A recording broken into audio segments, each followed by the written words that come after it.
Di Istana Kristal Es di Tanah Dingin Utara. Beidi yang duduk di posisi tinggi sedikit menyipitkan matanya. Tiba-tiba aku menggigil. Apa yang terjadi? Kenapa kamu begitu gelisah hari ini? Beidi berdiri dan tanpa sadar melihat ke belakang kursi. Baru kemudian dia menyadari bahwa Duan Liangchen, yang berada di sisinya, telah diutus untuk menjalankan misi. Saya tidak tahu bagaimana misi Good Time diselesaikan. Pada saat ini, sesosok tubuh berlari dengan panik dan berlutut di lantai yang terbuat dari kristal es dengan bunyi gedebuk. Saya tidak tahu apakah dia terpeleset atau dia berlutut atas inisiatifnya sendiri. Tidak bagus, Yang Mulia. Tidak bagus. Beidi mengerutkan kening dan berkata, panik yang tidak pantas. Apa yang terjadi? Tuan Liangchen. Tuan Liangchen. Beidi tiba-tiba berdiri dari tempat duduknya, ada apa dengan Liangchen? Seluruh istana kristal es tiba-tiba mulai turun salju lebat, dan suhu turun drastis hingga lebih dari 20 derajat. Pengunjung itu bergidik dan berkata dengan gemetar, lampu jiwa Tuan Liangchen, lampu jiwa telah padam. Apa? Beidi terhuyung dan hampir jatuh dari platform tinggi. Tidak, tidak mungkin. Liangchen tidak bisa mati. Kamu berbohong, kan? Beidi melintas di depan pengunjung itu, meraih leher orang lain dan bertanya. Bawahanku tidak berbohong. Beraninya aku berbohong tentang ini.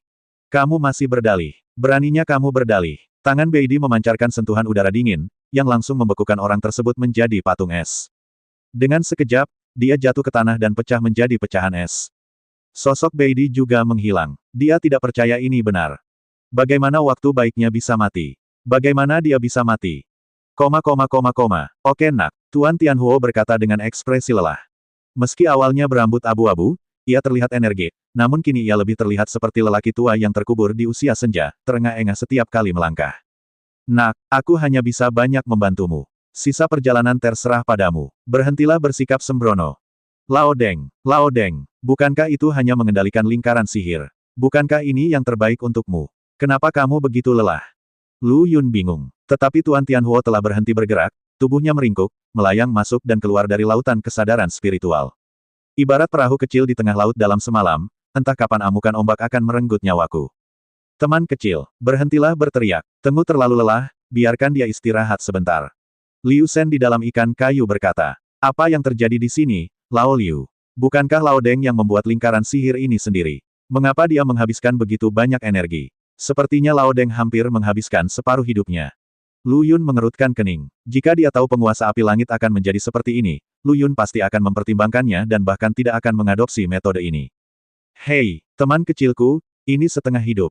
Tenggu mencoba membantumu, dan sekarang dia hanya bertahan dengan satu nafas. Liu Shen berkata sambil menghela nafas panjang, kata-katanya tidak mengungkapkan keluhan apapun, melainkan kebingungan.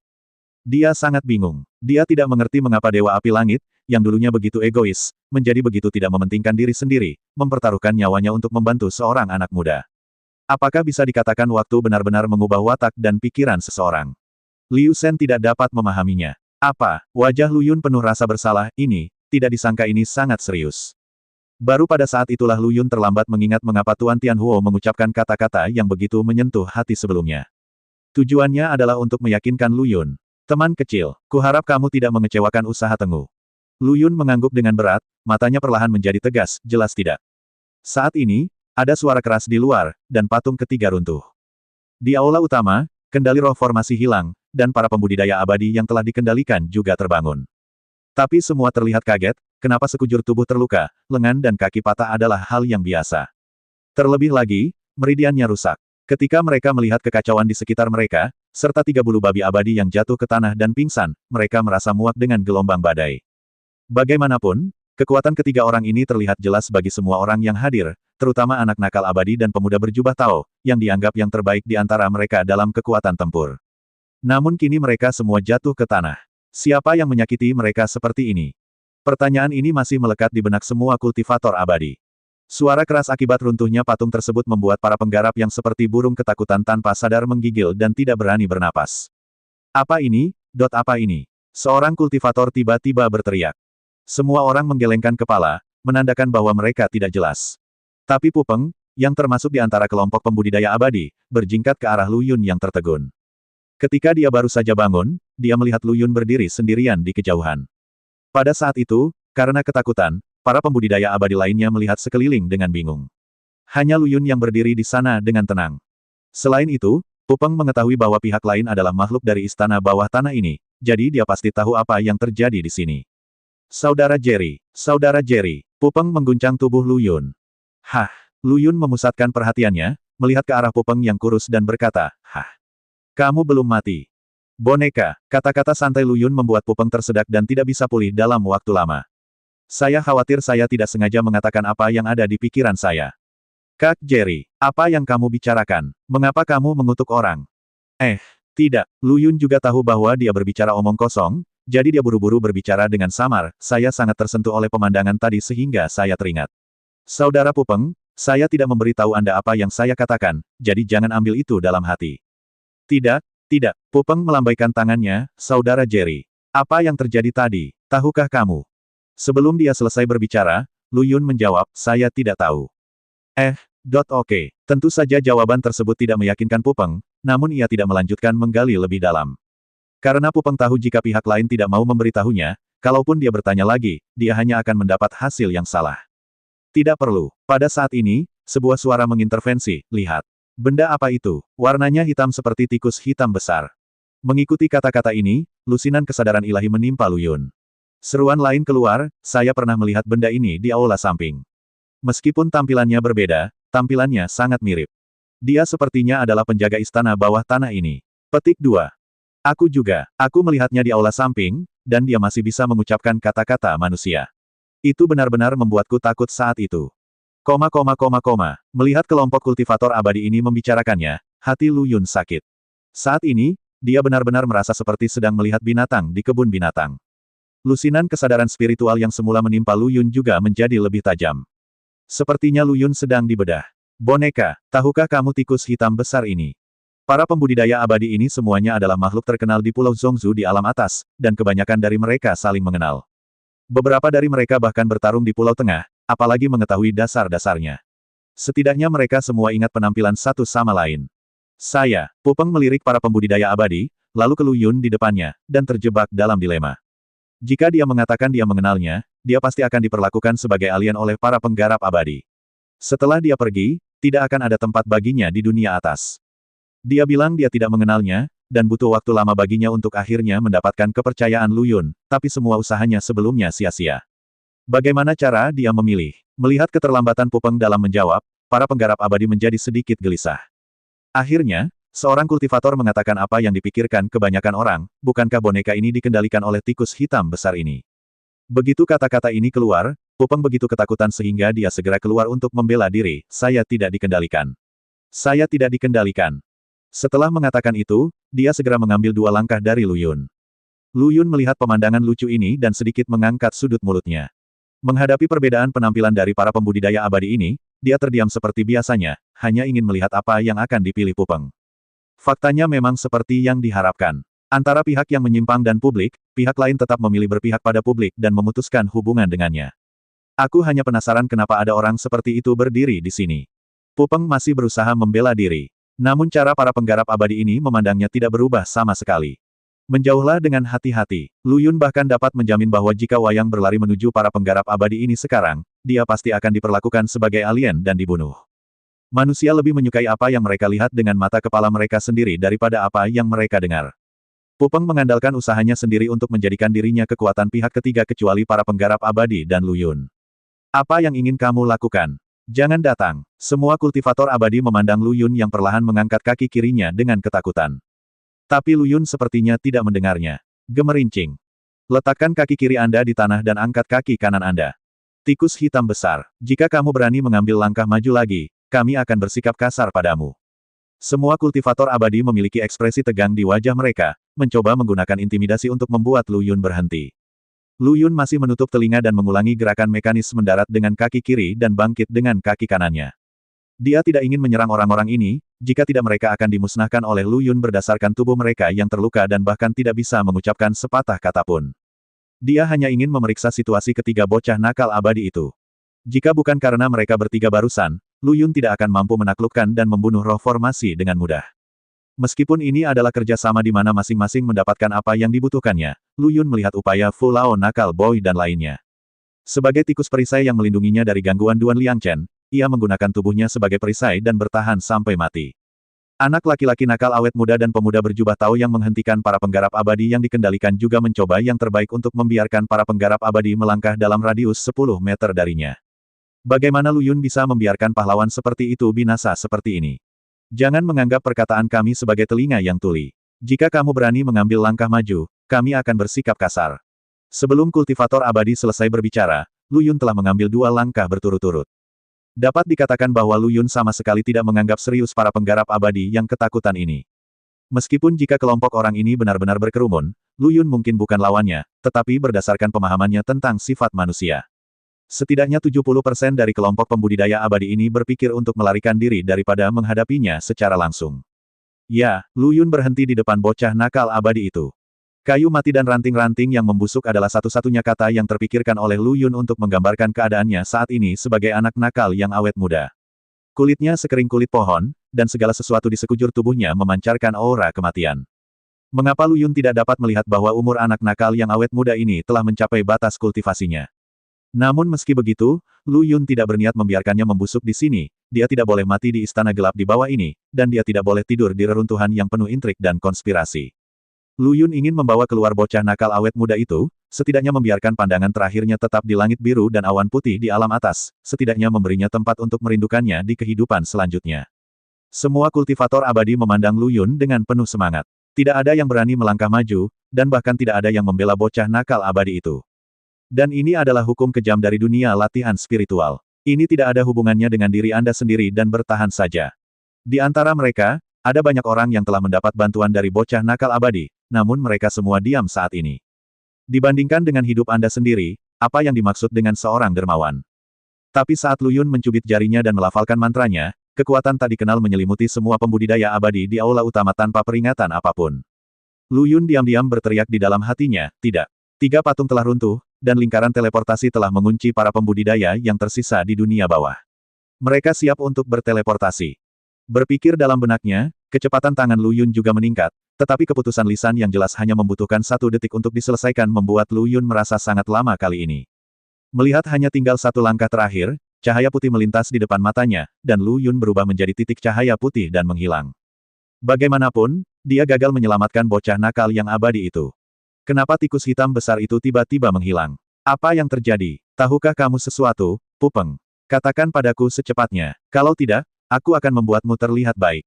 Tanpa daya tembak Lu Yun untuk menarik api, Pupeng menjadi sasaran kritik publik. Para penggarap abadi memfokuskan api mereka dan melampiaskan kemarahan mereka. Banyak kultivator abadi bahkan melampiaskan kemarahan yang mereka terima dari Lu Yun pada Pupeng. Enggak mungkin, siapa tahu Pupeng itu berasal dari ras yang sama. Menghadapi kritik lisan dan tertulis dari semua orang, Pupeng tak mampu membela diri. Bagaimana dia bisa tahu apa yang sedang terjadi? Tetapi para penggarap abadi tidak berpikir demikian, dan mereka terus-menerus dimintai pertanggungjawaban. Seseorang menghilang lagi. Kalimat ini membuat orang-orang yang gelisah menjadi tenang dan mencari arah jari pembicara. Ketika mereka melihat pemuda berjubah Tao dan tikus perisai yang berubah menjadi cahaya putih dan menghilang, mereka semua tanpa sadar menggigil. Aneh, sangat aneh. Tidak bisa dijelaskan dan tanpa peringatan. Cepat, cepat tinggalkan aula ini, ada yang aneh di aula ini. Saya tidak tahu siapa yang berteriak. Sekelompok pembudidaya abadi bergegas menuju pintu masuk aula utama seperti banjir. Di antara mereka, 2 pembudidaya abadi menghilang di antara mereka. Hal ini tidak diragukan lagi merangsang adrenalin setiap kultivator abadi.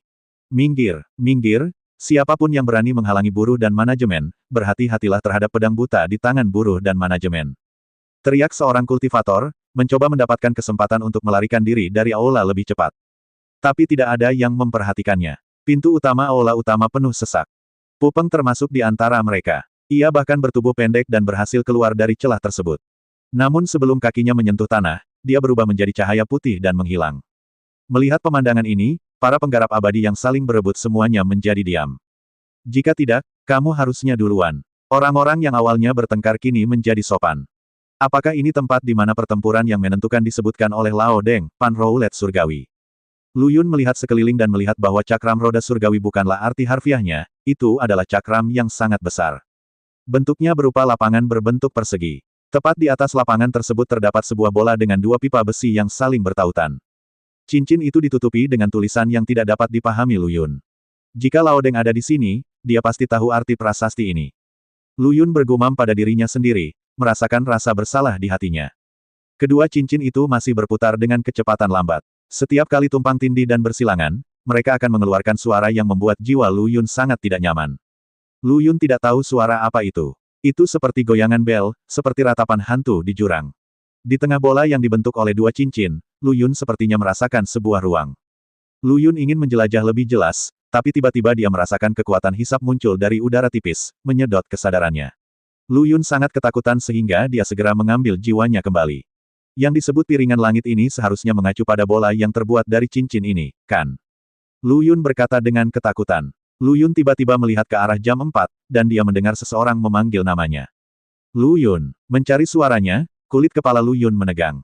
Karena orang yang memanggil namanya tidak lain adalah Zhao Hong, yang selama ini dia cari dan menghilang bersama Yan Hongcai. Ketika pertama kali memasuki aula utama, Lu Yun melewati sekelompok pembudidaya abadi yang dikendalikan oleh roh formasi, tetapi tidak menemukan Yan Hongcai dan Zhao Hong. Saat itu, Lu Yun merasa menyesal, mengira kedua orang ini mungkin telah dibunuh oleh Duan Liangchen atau kultivator berkulit hijau di 1v1 sebelumnya. Tapi sekarang Rowlet tiba-tiba bertemu satu sama lain pada hari ini. Selain itu, Lu Yun ingat dengan jelas bahwa ketika dia menjelajahi lingkungan sekitar sekarang, dia tidak melihat tanah tempat Zhao Hong berada. Muncul begitu saja, keraguan yang tak terhitung jumlahnya muncul di benak, dan Lu Yun memiliki perasaan samar bahwa roda Rowlet tidak sesederhana yang dibayangkan. Lu Yun, kamu tidak tahan dengan suaraku. Melihat keterlambatan Lu Yun dalam menjawab, Zhao Hong sedikit bingung. Lu Yun menggelengkan kepalanya dan berkata, aku mendengarnya. Aku terkejut melihatmu di sini.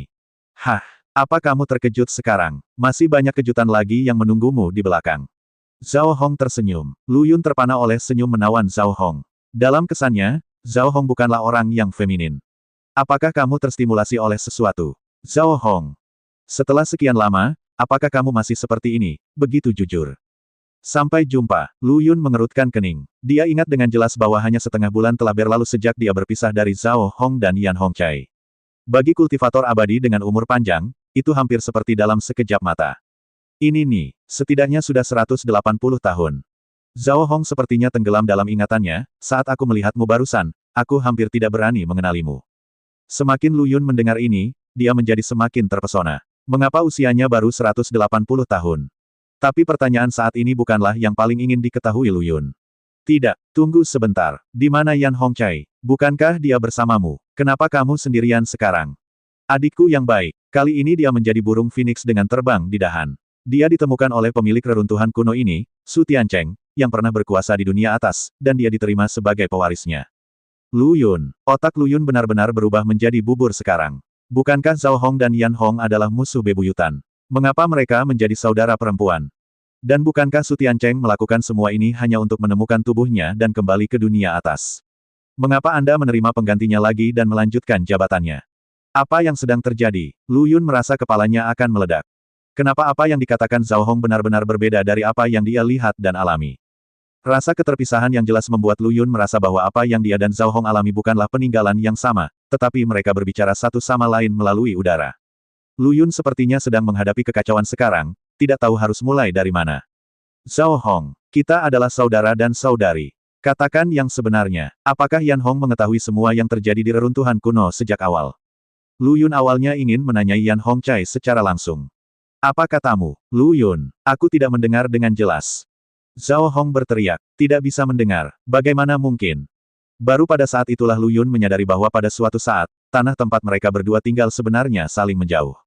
Apa yang terjadi? Lu Yun terkejut dan ingin melompat keluar dari tanah ini, namun terkejut saat mengetahui bahwa tanah ini sebenarnya tertutup oleh tembok yang tidak terlihat. Saat ini, ada suara berisik di belakangnya. Tempat apa ini? Aku belum mati. Hehe, tidak hanya dia tidak mati, luka-lukanya juga sembuh secara misterius. Saya juga, Lu Yun menoleh, dan seperti yang dia duga, semua pembudidaya abadi di aula utama diteleportasi. Hanya 3 bocah nakal abadi yang hilang. Mata Lu Yun berkilat kecewa. Sepertinya mereka bertiga terluka terlalu parah dan tidak dikenali oleh formasi. Setelah melihat Lu Yun dan yang lainnya, senyuman di wajah para pembudidaya abadi yang awalnya bersorak perlahan menghilang. Meskipun Lu Yun telah kehilangan kulit hitamnya saat ini, penampilannya telah terekam di benak para pembudidaya abadi. Kenapa dia ada di sini juga? Ya, kamu tidak berpikir bahwa jika kamu mengubah warnanya, kamu pasti berpikir bahwa dia adalah tikus hitam besar sebelumnya. Berhenti bicara. Kalau dia mendengarnya, kamu akan mendapat masalah. Kata-katanya penuh ketakutan. Kita semua sudah pulih dari luka-luka kita. Apakah kita takut padanya? Kata-kata dari seorang kultivator abadi yang terkenal membangunkan semua orang.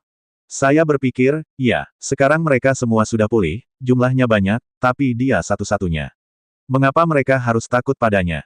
Sementara kelompok pembudidaya abadi saling berbisik, Lu Yun melihat 3 kelompok cahaya putih melalui celah, berdiri dengan tenang di belakang para pembudidaya abadi ini. Jantung Lu Yun berdetak kencang dan dia berpikir, mungkinkah tubuh itu sudah bergerak, melaju menuju kelompok cahaya.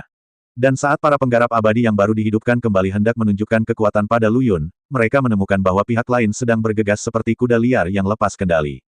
Pada saat itu, betis saya terasa lemas. Jika kami tidak berdiri berdekatan dan meregangkan tubuh, kami mungkin akan terjatuh ke tanah. Kata-kata kasar yang awalnya ingin kuucapkan telah dibuang sejak lama. Kelompok pembudidaya abadi ini dengan cepat memberi jalan bagi Lu Yun. Melihat Lu Yun tetap berada di depan 3 kelompok cahaya, kelompok pembudidaya abadi menghela nafas lega. Lu Yun juga tersenyum saat ini, karena dia menemukan bahwa 3 anak laki-laki nakal abadi terbungkus dalam 3 kelompok cahaya ini. Tidak hanya itu, luka pada ketiga orang tersebut juga dengan cepat disembuhkan oleh kelompok cahaya tersebut. Apa yang ingin dia lakukan? Dan apa saja ketiga kelompok cahaya itu?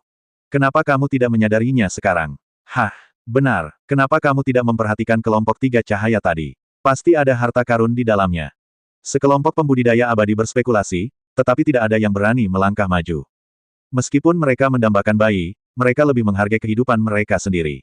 Tiba-tiba Lu Yun tertegun. Dia benar-benar melihat dengan penglihatan sekelilingnya bahwa ada sebidang tanah luas di arah yang berlawanan dari tempat dia menghadap sebelumnya. Tak hanya itu, samar-samar Anda juga bisa melihat orang-orang berjalan mondar-mandir di tanah. Hanya saja dia tidak mengenali siapapun di sana, mereka semua adalah wajah-wajah asing. Berapa banyak lahan seperti itu yang ada? Lu Yun melihat sekeliling dan menyadari bahwa napasnya menjadi lebih berat. Jika bola yang dibentuk oleh cincin di atas kepala dianggap sebagai pusat, maka seperti sebidang tanah di bawah kaki Lu Yun, ada 12 ruang di ruang ini, yang semuanya berputar perlahan mengelilingi bola. Lu Yun menjilat bibirnya yang kering. Situasi saat ini berbeda dari apa yang dikatakan Lord Skyfire God kepadanya sebelumnya. Dan itu bahkan tidak buruk sama sekali, hanya saja tidak mendekati itu. Apa yang sebenarnya terjadi? Mungkinkah Dewa Api Surgawi telah berbohong kepadaku? Lu Yun bahkan punya ide seperti itu. Tepat ketika Lu Yun sedang bingung dan bingung, sebuah suara yang familiar namun asing terdengar dari atas kepalanya. Rekan-rekan murid, mohon perhatikan apa yang saya katakan selanjutnya. Lu Yun mendongak dan tertegun. Sosok yang dikenalnya muncul di bola itu, dan suara itu adalah miliknya. Lu Yun bingung saat itu. Dia mengusap matanya, mengira dia terpesona. Tapi meski dia tidak mau mempercayainya, bayangan di bola itu memang Lord Skyfire. Apa yang sebenarnya terjadi? Teman kecil, jangan ribut, kemungkinan besar ini adalah bayangan jiwa yang tertinggal saat Tengu mendesain ulang lingkaran sihir. Suara Liu Shen berasal dari ikan kayu di pinggangnya.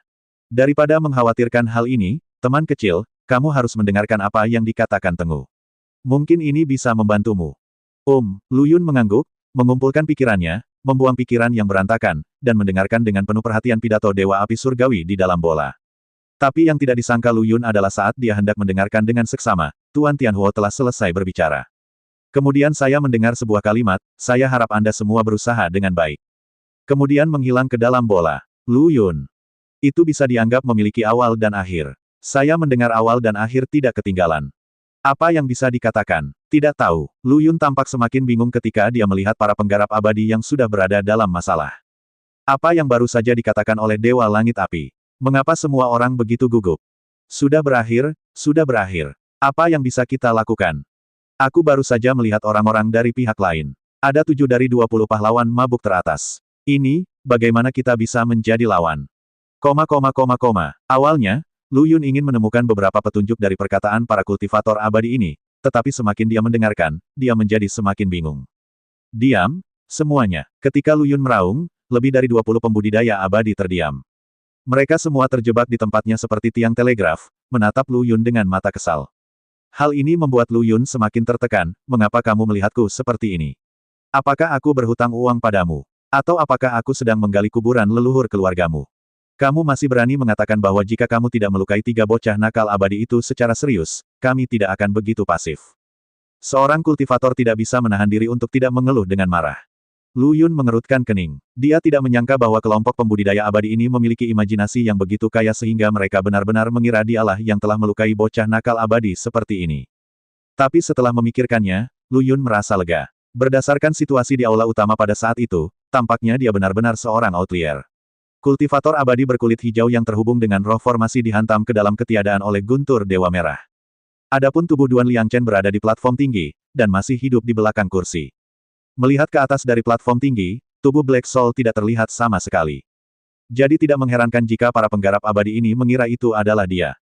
Percaya atau tidak, aku harus menyatakan bahwa aku tidak melukai ketiga bocah nakal yang abadi.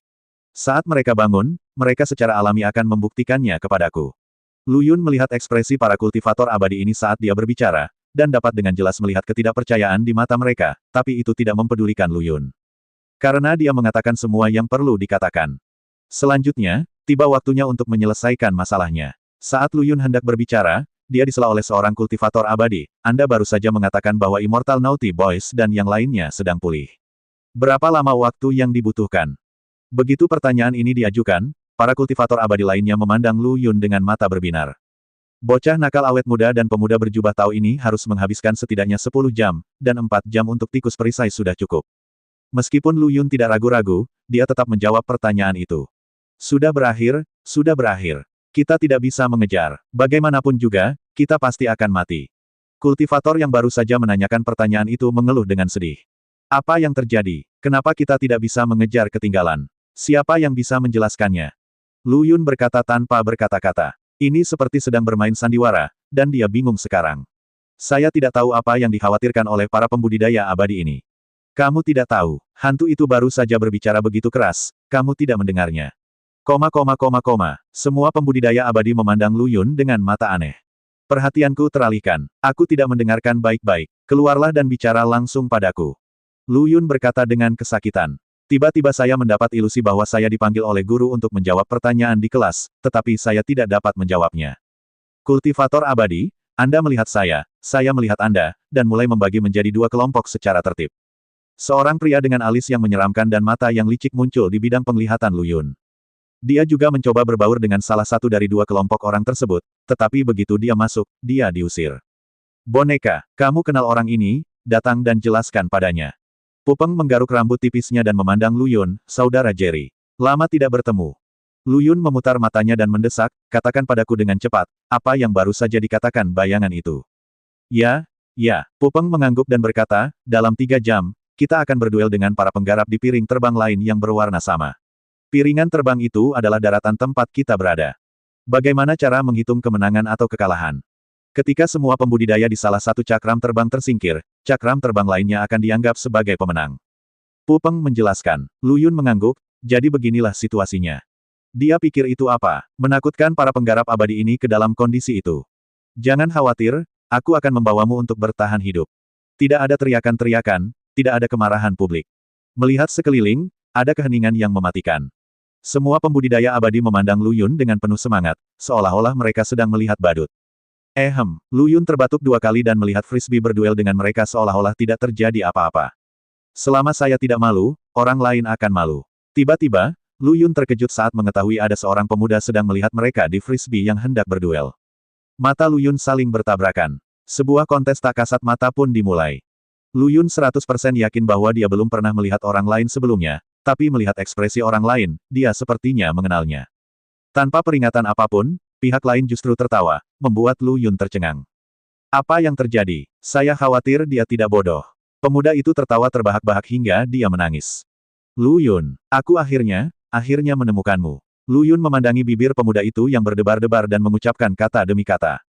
Benar saja, seperti yang dia duga, pihak lain tidak hanya mengenalnya, tapi sepertinya juga Duan Liangchen. Lu Yun sendiri bertanya-tanya, apakah musuh-musuh ini muncul dari sana? Meskipun Lu Yun cukup ingin tahu tentang identitas pihak lain, dia tidak repot-repot bertanya karena dia berpikir bahwa dia akan menghadapi pertarungan hidup atau mati dengannya. Mengapa menanyakan begitu banyak pertanyaan tentang orang yang sedang sekarat? Jika memang ingin mengetahuinya, sama saja jika nanti Anda menghajarnya setengah mati lalu menggunakan metode pengikatan Tuhan untuk menangkap jiwa lawan dan menyiksanya. Dan tanpa disadari, 2 jam telah berlalu sejak Lord Skyfire God muncul. Masih ada 1 jam tersisa sebelum pertarungan sampai mati. Namun melihat kembali momentum kedua partai, ada perbedaan yang sangat besar. Di Frisbee yang bermusuhan, para pembudidaya abadi semuanya kuat dan kuat, di pihak Lu Yun, semuanya layu, seolah-olah mereka belum bangun. Namun, Lu Yun terlalu malas untuk berbicara. Dorongan yang dia tunjukkan barusan sudah cukup untuk menentukan apa itu para penggarap abadi ini. 1 jam berlalu dalam sekejap mata. Selama periode ini, frisbee yang dipilih berpasangan saling berdekatan dan sekarang saling berdekatan. Tunggu saja beberapa menit terakhir berlalu, dinding tak kasat mata menghilang, dan 2 pembudidaya abadi di piringan terbang akan bertemu satu sama lain. Lu Yun, tunggu, aku akan memotongmu menjadi beberapa bagian. Pemuda itu memandang Lu Yun di dekat dinding tak kasat mata dan berkata, kita lihat saja nanti. Lu Yun menjawab tidak mau kalah, lalu menoleh ke arah kultivator yang ketakutan di frisbee-nya, memohon kepada kakeknya untuk menuntut neneknya, diam. Pertempuran akan dimulai nanti. Aku tidak memintamu untuk membunuh musuh secara heroik, tapi ada satu syarat. Kamu harus melindungi ketiga anak nakal abadi itu. Para kultivator abadi memandang Lu Yun dengan penuh semangat, dengan ekspresi di wajah mereka yang seolah berkata, siapa kamu? Mengapa Anda peduli dengan kami? Lu Yun mengabaikan ini dan melanjutkan, jika ada yang mau melarikan diri, bahkan jika kamu bertahan di tangan musuh, aku secara pribadi akan memenggal kepalamu. Aku tidak punya kelebihan, tapi aku selalu berkata lakukan. Katakan itu. Lu Yun berbalik dan menghadapi musuh. Pemuda yang berpegangan pada dinding tak kasat mata itu tertawa terbahak-bahak. Lu Yun sedang berjuang sampai mati. Itu hanyalah melon dan jujube busuk. Tidak ada gunanya meskipun kamu banyak membicarakannya. Terima saja kematianmu dengan damai. Belum pasti siapa yang akan menang. Jangan langsung mengambil kesimpulan. Kalau tidak, nanti tidak akan berakhir dengan baik.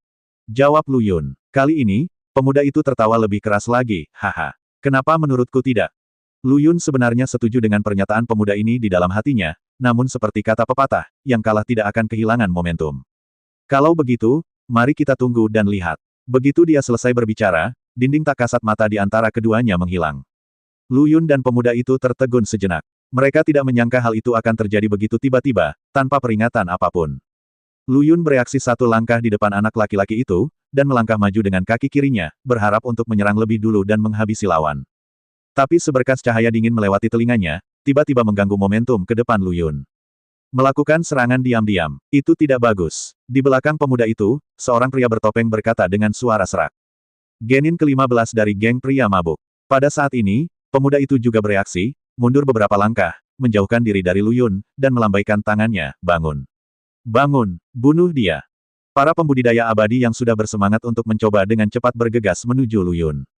Di sisi lain, kultivator abadi di belakang Lu Yun telah bersembunyi jauh, dan tidak berniat melangkah maju untuk membantu. Ketakutan membuat mereka berhenti berpikir. Tidakkah mereka memahami kebenaran sederhana seperti bibir sekarat dan gigi dingin? Begitu Lu Yun jatuh, mereka tidak akan lolos dari kematian. Dihadapkan pada pengepungan setidaknya 30 petani, Lu Yun tampak muram dan menolak mundur tetapi maju. Api aneh muncul di sekelilingnya, menerangi ruang redup dengan warna merah menyala. Nyala api menyelimuti Lu Yun, melonjak ke depan seperti kebakaran hutan. Jeritan, lolongan, dan kutukan saling terkait. Kulit kepala orang yang mendengarkannya mati rasa. Api yang luar biasa. Orang ini sebenarnya memiliki api alien. Bagaimana ini mungkin? Keterkejutan di mata para penggarap abadi di belakang Lu Yun sudah terlihat jelas. Kami pasti akan memenangkan pertandingan ini. Para pembudidaya abadi yang bersembunyi di belakang Lu Yun tiba-tiba memiliki gagasan seperti itu di benak mereka. Api yang aneh. Itu api yang aneh. Di dunia ini, ada orang-orang dengan ambisi yang kuat dan ambisi yang kuat, membakar gunung dan lautan yang mendidih, dan tidak ada yang tidak bisa dibakar. Tepat ketika para penggarap abadi ini diam-diam senang telah lolos dari bencana, perubahan tiba-tiba terjadi. Beberapa sosok benar-benar bergegas keluar dari gelombang merah darah yang mengerikan dan mendatangi Lu Yun. Pemuda yang berdiri di samping Genin itu mengangkat mulutnya sedikit, Lu Yun. Saya tahu semua kartu truf Anda dan memiliki tindakan pencegahan yang sesuai. Saya akan mengalahkan Anda hari ini. Bahkan Raja Surga tidak dapat menahan Anda. Lu Yun juga terkejut karena ada pembudidaya abadi yang mampu menahan suhu tinggi dari api aneh itu. Dia dengan cepat mengubah dirinya menjadi elemen untuk menghindari serangan masuk. Namun detik berikutnya, Lu Yun dipukul dengan keras dan terlempar, tubuhnya membuat jurang yang dalam di tanah. Engah. Seteguk besar darah muncrat dari mulut Lu Yun, dan dia melihat ke depannya dengan tidak percaya. Elementalisasi yang selama ini tak terkalahkan, hari ini jatuh ke tangan kelima orang ini. Di antara 5 pembudidaya abadi ini, 2 mengendalikan hukum air, 2 lainnya mengendalikan hukum es, dan orang terakhir yang tersisa mengendalikan hukum bayangan. Kelima orang itu baru saja melewati gelombang api aneh melalui hukum bayangan, menutupi Lu Yun dengan hukum air dalam jumlah besar, dan melukai Lu Yun dengan hukum es. Kerja sama diam-diam ini tidak bisa bersifat sementara. Sepertinya dia sudah siap. Lu Yun Qiang berdiri dari tanah meskipun kesakitan. Lu Yun, jika kamu mati dengan patuh, penderitaan fisikmu akan berkurang. Suara pemuda itu datang dari balik gelombang api aneh, dan kata-katanya mengungkapkan bahwa dia yakin akan kemenangan. Kalau begitu, ayo kita coba. Pedang meraung ke seluruh tubuh Lu Yun, dan pedang Jueki keluar dari tubuhnya.